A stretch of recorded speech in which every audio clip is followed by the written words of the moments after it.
दिंडोरी वृत्तांत न्यूज, आवाज सर्वसामान्यांचा। मनसेच्या वतीने वाहतूक सुविधांबाबत चाचडगाव टोल व्यवस्थापनाला निवेदन।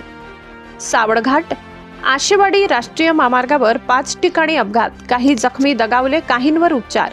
दिनांक 24 रोजी राष्ट्रीय महामार्ग क्रमांक 848 वर सावळघाट ते आशेवाडी या मार्गावर 5 ठिकाणी गंभीर अपघात घडले आहेत। प्राथमिक माहितीनुसार या अपघातांमध्ये 5 जण जखमी होऊन दगावले आहेत, तर काही जणांवर दवाखान्यात उपचार सुरू आहेत। या अपघातांची मुख्य कारणे अतिवेगाने वाहन चालविणे, तर काही जण मद्यपान करून वाहन चालवतात, या संबंधित कारणे आहेत। त्यामुळे महाराष्ट्र नवनिर्माण सेना दिंडोरी तालुका शाखेकडून चाचडगाव टोल व्यवस्थापनाला निवेदन देण्यात आले असून या निवेदनात राष्ट्रीय महामार्गावर speed gun machine, speed radar system लावून वाहतुकीवरील वेगांवर नियंत्रण ठेवणे, वाहन चालक दारूच्या प्रभावाखाली वाहन चालवत आहेत का याची नियमित तपासणी करणे, अपघात टाळण्यासाठी घाट परिसरात वाहतूक नियंत्रण व चेतावणी फलक बसविणे आदी मागण्या करण्यात आल्या असून प्रशासनाने याबाबत त्वरित कारवाई न केल्यास मनसेच्या वतीने आंदोलनाचा इशारा देण्यात आलाय।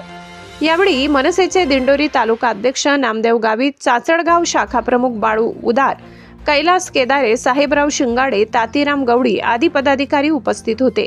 दिंडोरी वृत्तांत न्यूज कार्यकारी संपादक बापू चव्हाण, दिंडोरी।